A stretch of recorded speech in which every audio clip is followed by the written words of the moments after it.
On a cold and moonless night in the winter of 1848, the only ever attempted robbery of the Bank of New Brunswick took place. And it was not the least bit successful. In fact, it was such a spectacular failure that it was remembered for decades afterwards as the queer bank robbery. Queer meaning, in the language of time, strange or odd.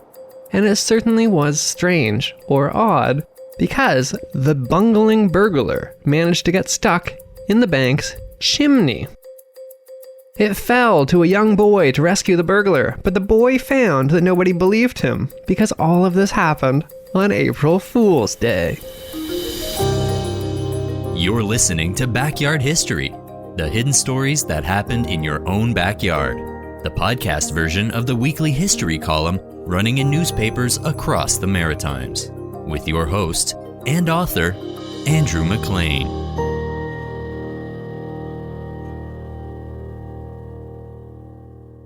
In the decades after the bizarre bank break-in, the strange story grew into a famous legend in the industrial port city of St. John, where it happened. This was in no small part because the young boy who featured so prominently in the story later grew up to become one of the most prominent men in that city. In 1898, the historian W.K. Reynolds wrote a detailed retrospective for the 50th anniversary of the bungled bank robbery for New Brunswick magazine, which he was the editor of. The article is a bit of an odd choice, because usually the magazine was a highbrow intellectual magazine, while this story was, well, kind of the opposite. W.K. Reynolds began his article about the burglary by writing, "The burglar in question was the only man who ever undertook to rob the Bank of New Brunswick by breaking into it, though, as with all banks, there have been and are likely to be other attempts to get at the money by more respectable, though not more honest, gentlemen." This was before there was a police force in St. John. Instead, there was a nightly watch who would patrol the streets after dark. Nighttime brought a fairly complete, all-enveloping darkness to St. John back then. Although there were gas-lit street lamps, they cast relatively little light and were quite far apart. It was easy for criminals to slip past the nightly watch. When a watchman discovered anything wrong, he summoned his comrades to his aid, and, though they may not always respond in time to catch the thieves, the latter were at least sufficiently alarmed to desist from their felonious purpose and get away, figuring as the anonymous actors in what the newspapers of the time would term a daring attempt at burglary. It was on a moonless winter night that the captain of the nightly watch spotted the first ever break-in attempt in the New Brunswick Bank's history.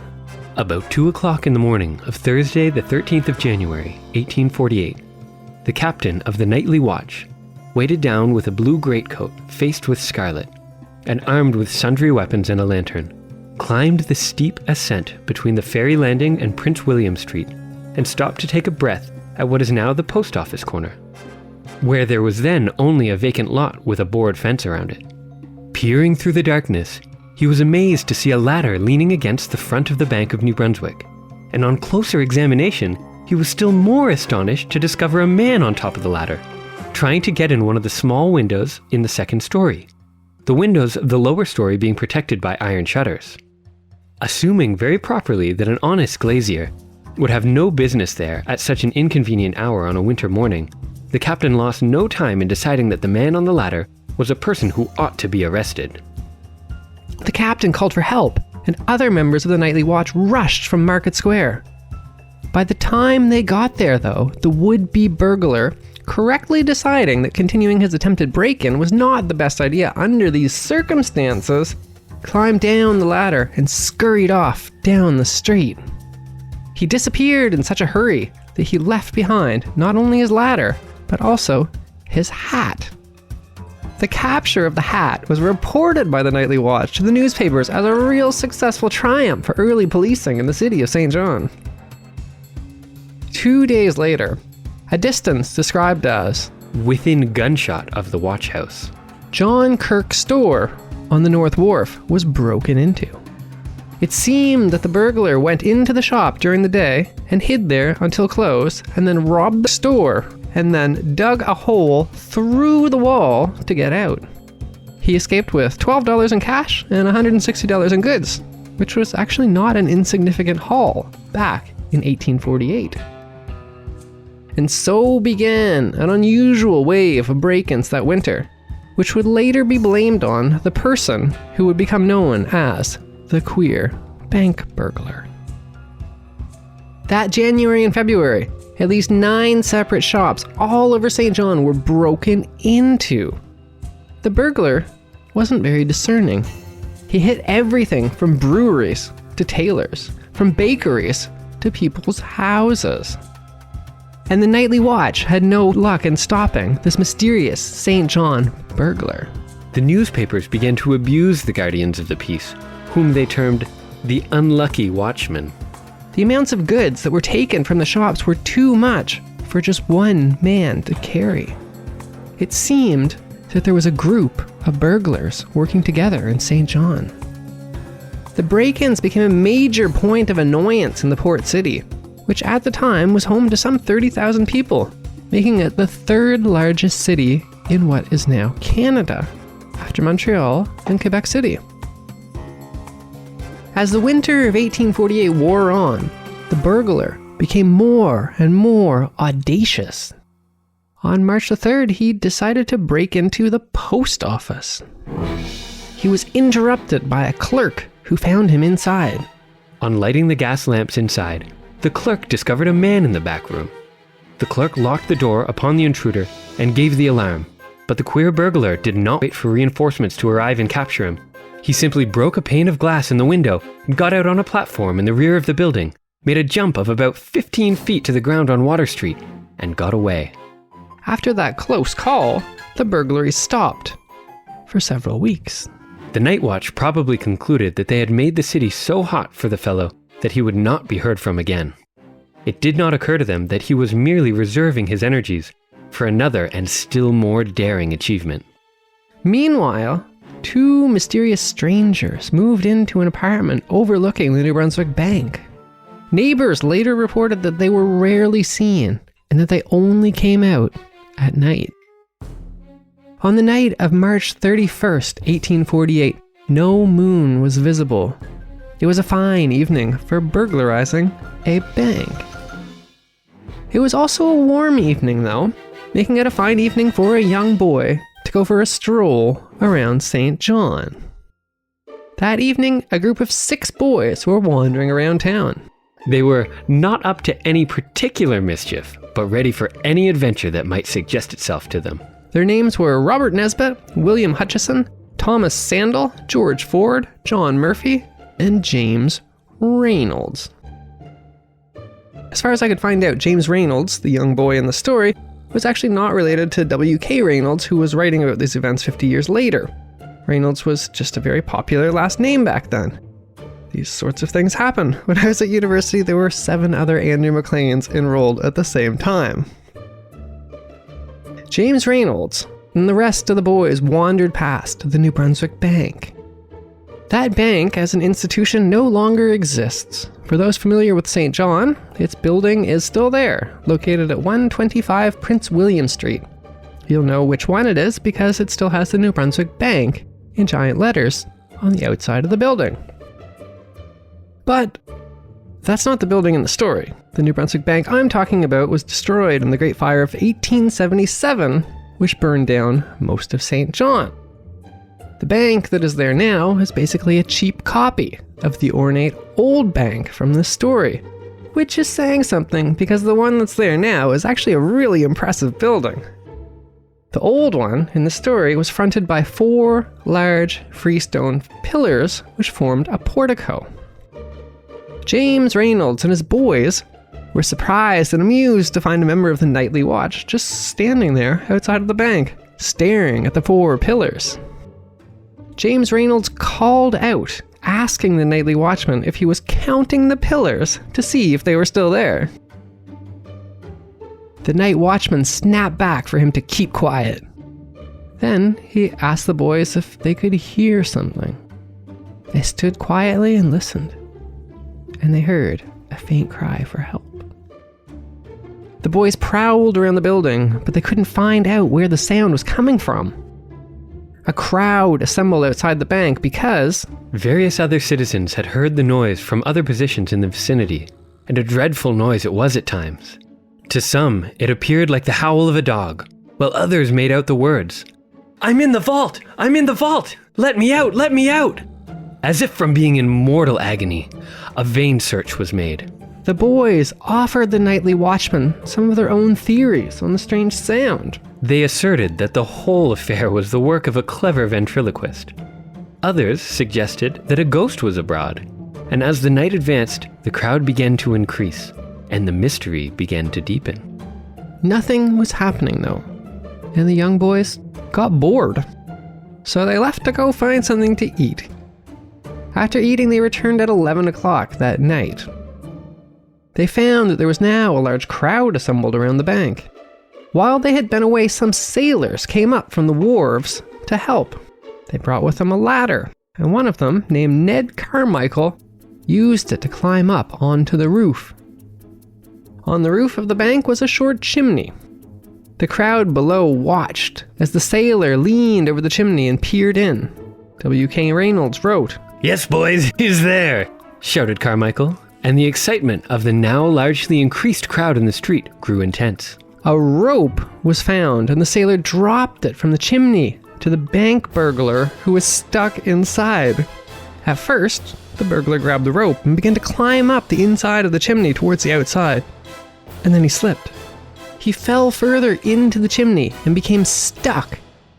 The assembled crowd gathered around the bank as his cries grew more faint. James Reynolds and his boys were told by the nightly watch to go to Queen Street to the house of Mr. McArdle, the manager of the bank, to get him to unlock the bank. The thinking was that perhaps they could get the burglar out of the chimney from inside of the bank. As the boys rushed off to the banker's house to report a man stuck in the chimney of the bank, the clock struck midnight. This was going to be an unexpected problem for the boys, because this meant that it was now April 1st. April 1st is, of course, April Fool's Day. While the exact origins of April Fool's Day aren't exactly known, it is a very old holiday, going back at least 500 years. Everyone in St. John knew about April Fool's Day back then, including the sleepy banker named Mr. McArdle, who was just awoken from his slumber to find a group of young boys on his door telling him that a bank robber was stuck in the chimney of his workplace. Now, Mr. McArdle had a very good idea of the capacity of the young men of that day for all sorts of pranks. And when he was aroused at midnight, on the 1st of April, he flattered himself that he was wise enough to detect an April Fool trick when it was tried on him. Especially when it was in the nature of such an improbable yarn, as that a man was in the chimney of the bank. Despite the protest of the boys, the banker decided it was all a rather unusual April Fool's joke, and he shut the door on the boys, and he went back to bed. Determined to accomplish their mission of unlocking the bank, James Reynolds and the boys decided that they would go over the head of the bank's manager and try the house of the president of the bank, who was named Mr. Levitt. After being awoken by a pack of boys telling a rather unlikely story about a bungling burglar stuck in the chimney of the bank's president also thought that this was all an April Fool's Day joke. Actually, the president possibly had an even worse reaction because he recognized James Reynolds, and not in a good way. Apparently, this future pillar of the community, who would later become known for his seriousness, was, as a young boy, rather quite infamous around the city for the pranks that he played on people. When Mr. Levitt was roused from his slumber, he was inclined to be just as doubtful as Mr. McArdle had been. He asked young Reynolds his name, and on learning who he was, seemed more suspicious of a trick than ever, for it seemed evident that the youth's reputation as a joker had preceded him. Reynolds seemed so earnest, however, that Mr. Levitt decided to go, but he insisted that the young man should wait and go in his company, so that if there was a practical joke, he would have the author of it in his grasp. It was then some time after midnight. When Mr. Levitt unlocked the bank, he discovered, sure enough, there was indeed a burglar in the bank's chimney. Or, as the Daily Telegraph newspaper more elegantly phrased it in their headline, there was a man in the flue. Someone in the crowd suggested just leaving the burglar in there. Mr. Levitt refused to hear of this, though, declaring, if the intruder's body were allowed to remain in there, it would interfere with the draft, besides becoming offensive in course of time.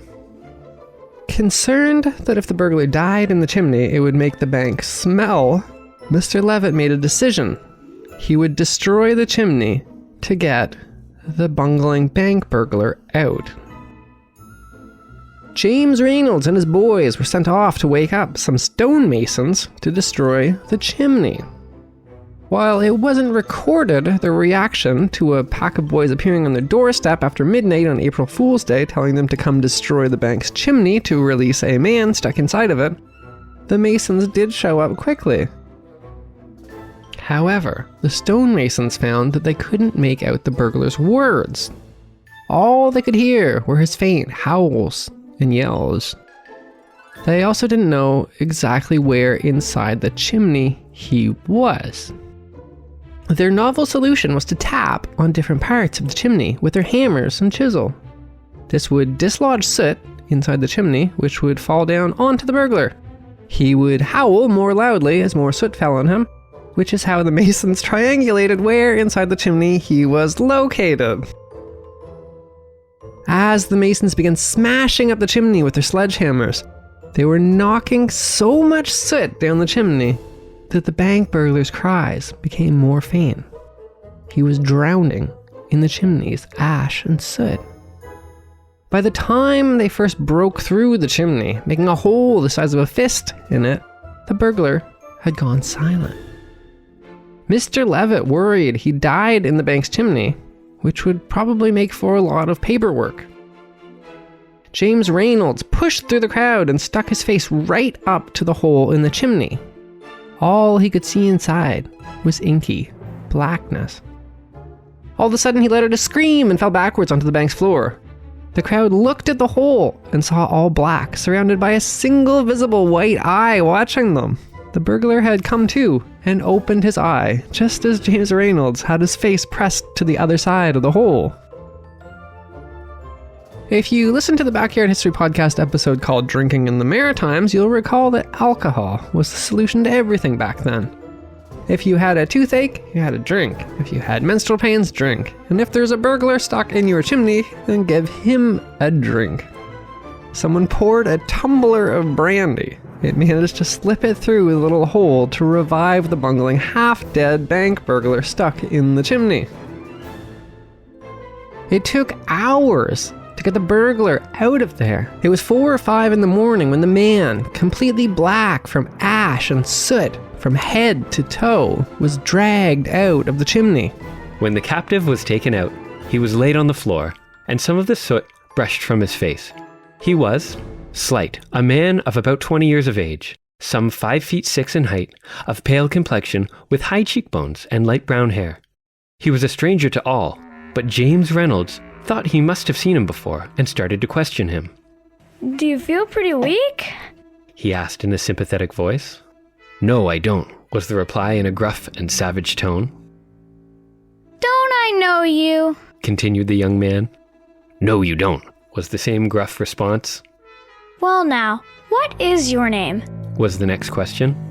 Go to somewhere and find out, was the answer, given so viciously that it closed the conversation. And that is how both newspaper reports and the later magazine article quoted the bungling bank burglar's response to James Reynolds, with that somewhere in brackets. The burglar claimed that his name was John Slater, although that was later suspected to be a fake name. He had another accomplice who had waited outside. The plan was for the skinny burglar to go down the chimney and open the door for the accomplice, who was apparently quite short and rather fat, to come in the door. They would empty out the bank and they would make their escape. After the burglar got stuck, his accomplice ran away and was never heard from again. The bank robber never talked, and the only clue to who he really was came from young James Reynolds, who thought he remembered where he'd seen him before. Apparently, the bungling bank burglar was, of all things, a local baker. The bungling bank burglar Baker was placed into custody of the Nightly Watch until his trial was scheduled to start on August 1st. On July 26, only 6 days before his trial was supposed to begin, he escaped from prison and was never heard from again. That was Backyard History with your host, Andrew McLean. Thanks for listening, and stay tuned for another hidden story that happened in your own backyard. W.K. Reynolds, voiced by Kaylin Fraser. James Reynolds, voiced by Jack Green. Produced by Jordan Lozier.